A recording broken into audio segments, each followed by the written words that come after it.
Hey, lady, I am so freaking jazzed that you're here.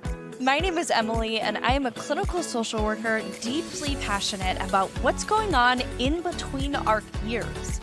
I am here to help build up your toolbox against self-doubt, social comparison, and nasty self-talk to help keep you kind to your mind. You know, we all have something going on in that noggin of ours that isn't always kind. So let's put in the legwork and flex those mindset muscles so that we can move the mountains we were meant to freaking move. Let's go. Hello, what's up? Welcome back to another episode of the Kind Mind Project. I have really been settling into something lately, and that is the idea that I'm not all put together. If you follow me over on Instagram, you know that I've really been leaning into the idea that I have not been seeing people like me in the podcasting and speaking space. And part of that, I think, is because there is this pressure to look like you have your shit together. And I am coming at you today with my Poppy and my crusty old sweatshirt and my Easy Mac over there in the corner, wanting to just have a real conversation with you. I am not the go to Pilates every day kind of girl. I'm not the I have a personal stylist or I do this full time kind of girl. When I'm not here, I'm at my day job. I'm at a 9 to 5.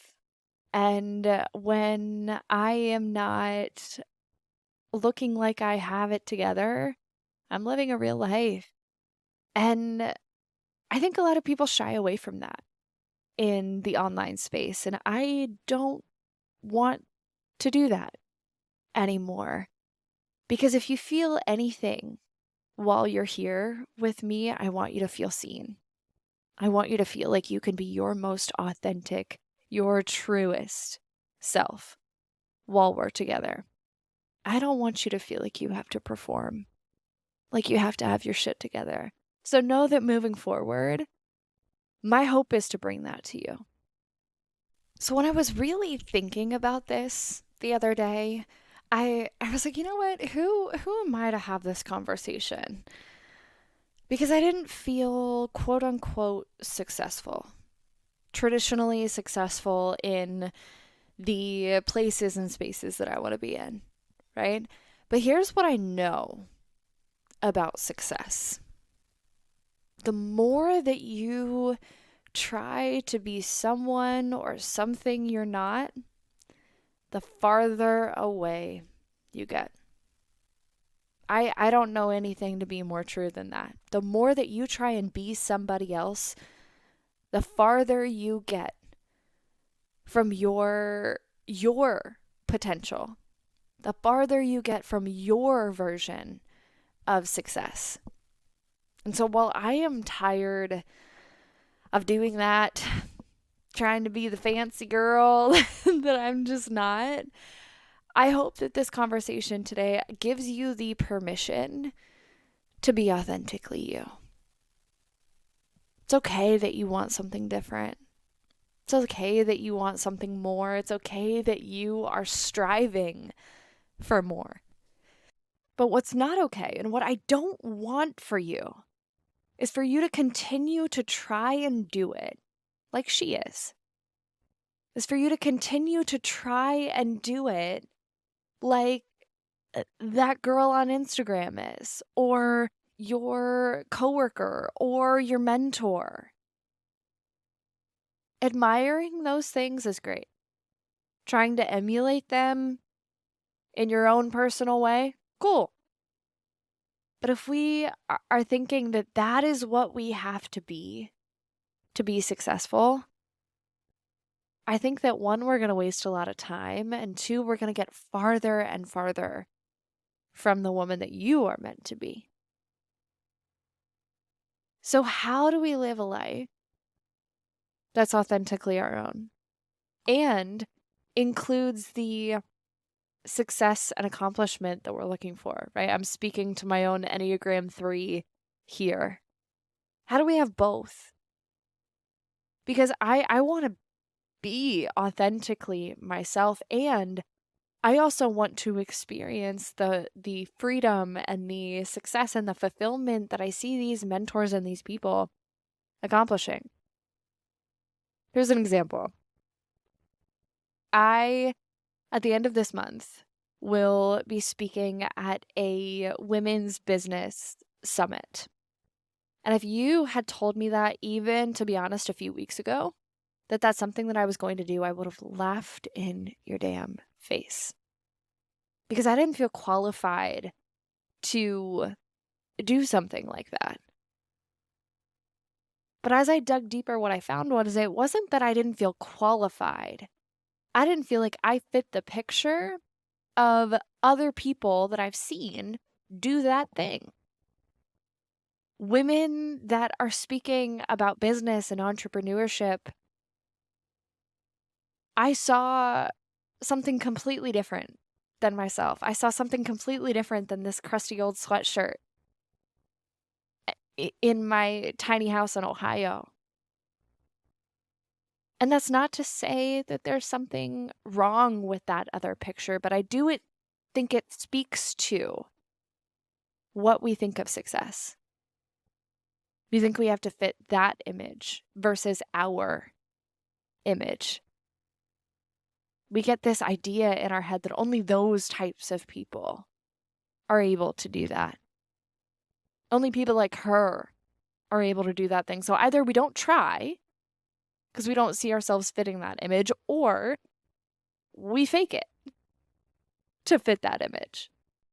And here's the harsh reality of it, my friend. It actually takes more courage to be yourself than it does to be somebody else.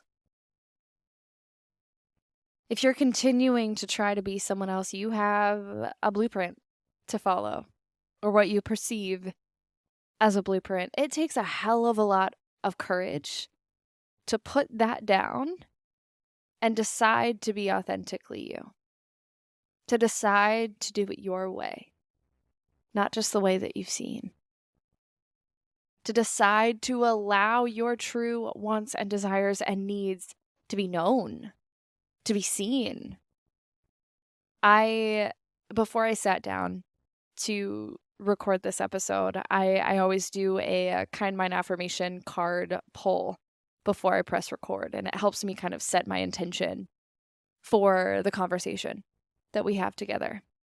And the very first card that I pulled, and if you're a video listener here, you'll be able to see it on the screen, but it says, I have the courage to be seen. And I immediately thought, well, damn, that's fitting. Having the courage to be seen for who you authentically are takes a lot more guts than to fit in with the pack. It takes a lot more guts than pretending to be somebody you're not. A while ago on Instagram, you would have seen me with my hair curled and done up and the blazer on, and that's not that that's not who I am, but I'm this so much more often. I'm this sweatshirt, sweatpants, hair on top of my head so much more often. And I thought I had to perform. Now, I understand the fear that's associated with stepping into what is authentic. There's a fear there, right? And really ask yourself, what are you afraid of?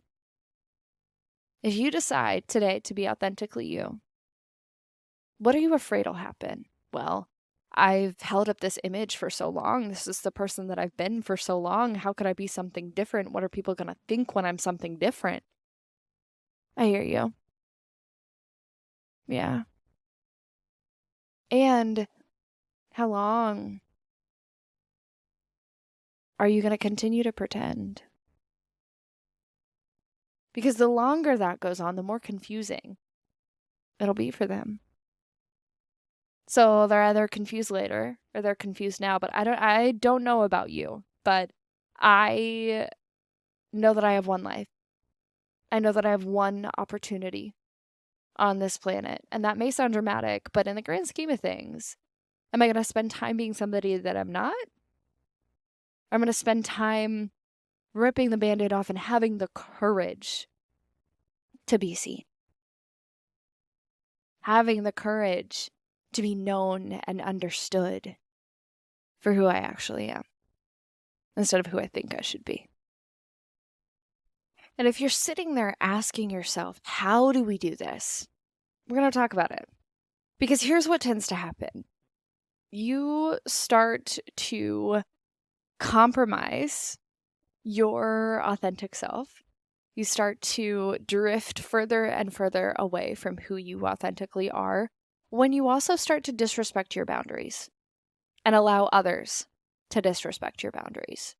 So, if we ventured far from who we know we actually are, odds are we need to start respecting our own boundaries again and requiring that others do the same. I imagine you also, though, have started to compromise your values. We're going to compromise the things that are important to us, the things that make us us, when we're trying to be somebody else. So, in turn, we're going to have to do the opposite. You're going to have to sit down and get really real with what those values are. What makes you you to your core, and how are you practicing that on a daily basis? We are starting to compromise our authenticity when we are seeking more to please other people than to please ourselves. You can be far more authentic if you don't feel like you have to please others. If you feel like you can give them the actual answer instead of the bullshit one. You know you're drifting away from yourself when you're not standing up for what you believe in. When you're compromising your own beliefs to match what you think others are looking for. You know that you're drifting away from yourself when you're not checking in with yourself as often. You find yourself checking in with other people or what's going on with them before you're checking in with you. So how do we get closer to that authenticity? We decide to stand up for what we believe in again. Every time we find ourselves adopting someone else's opinion, someone else's thoughts, someone else's idea of what should happen, we got to take a step back and check in with us. And lastly, we know that we're compromising our own authentic self when we hear ourselves saying that what we love is embarrassing. I will admit, I've gone in and out of seasons in my life where people in my day-to-day life that I interact with, I've been embarrassed to tell them about the Kind Mind Project, to talk about it. I've been embarrassed. What you love is not embarrassing. What you care about is not embarrassing and doesn't deserve to be hidden. When your face gets red, when you start to talk about that thing that you love and you're like, oh no, it's not a big deal. That's you drifting away from your authentic self. That's you getting farther away from who you actually are. So if you take nothing else from today, I want you to remember that what you love is not embarrassing. It's actually the thing that makes you so uniquely you. If you hear yourself starting to downplay or discredit or get embarrassed by the things that you love, I hope that you take a minute to pause on that. I hope that you slow yourself down